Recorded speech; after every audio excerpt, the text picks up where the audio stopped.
జయశంకర్ భూపాలపల్లి జిల్లా మేడిగడ్డ లక్ష్మీ బ్యారేజ్ లో ఈతకు వెళ్లిన 6 విద్యార్థులు గల్లంతయ్యారు. పెళ్లికి వెళ్లిన 6 విద్యార్థులు ప్రాణాలు పోగొట్టుకోవడంతో స్థానికంగా విషాదం నెలకొంది. మృతదేహాల కోసం ఎన్డీఆర్ఎఫ్, సింగరేణి రెస్క్యూ టీం, పోలీసులు గాలిస్తున్నారు. మరింత సమాచారాన్ని మా ప్రతినిధి సంపత్ అందిస్తారు. జయశంకర్ భూపాలపల్లి జిల్లాలో విషాదం చోటు చేసుకుందని చెప్పొచ్చు. ఓ వివాహాది శుభకార్యానికి వెళ్లినటువంటి 6 విద్యార్థులు మేడిగడ్డ లక్ష్మీ బ్యారేజ్ వద్ద ఈతకు వెళ్లి సరదాగా ఈతకు వెళ్లినటువంటి విద్యార్థులు ఒక్కసారిగా కానరాని లోకాలకు వెళ్లారని చెప్పొచ్చు. ఏదేమైనప్పటికీ విద్యార్థులు సుమారుగా 13 సంవత్సరాల నుంచి వెళ్ళి 19 సంవత్సరాల వయసు గల విద్యార్థులు ఈ యొక్క మేడిగడ్డ బ్యారేజ్లో గల్లంతైన పరిస్థితి మనకు తెలియపరిచారు.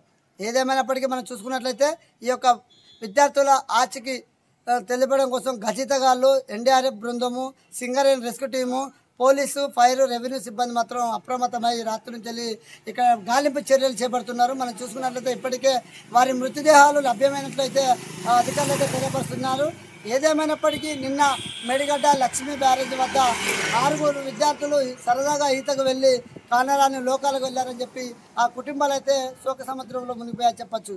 ఏదేమైనప్పటికీ ఈ యొక్క 6 కుటుంబాల సభ్యులు మాత్రం ఇక్కడ చేరుకొని తమ విద్యార్థుల మృతదేహాల కోసం గాలింపు చర్యలు ముమ్మరంగా చేపడుతున్నారు. రాత్రి నుండి అధికారులు ఇక్కడనే ఉండి వారి యొక్క గాలింపు చర్యల్లో ముమ్మరంగా చేపడుతున్నారని చెప్పచ్చు.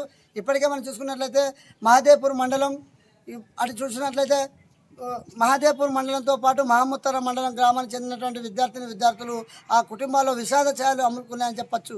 ఈ యొక్క మేడిగడ్డ బ్యారేజ్ వద్ద 6 మృతదేహాల కోసం భారీగా గాలింపు చర్యలు చేపడుతున్నారు. కెమెరామెన్ రవీందర్తో సంపత్, మేడిగడ్డ బ్యారేజ్.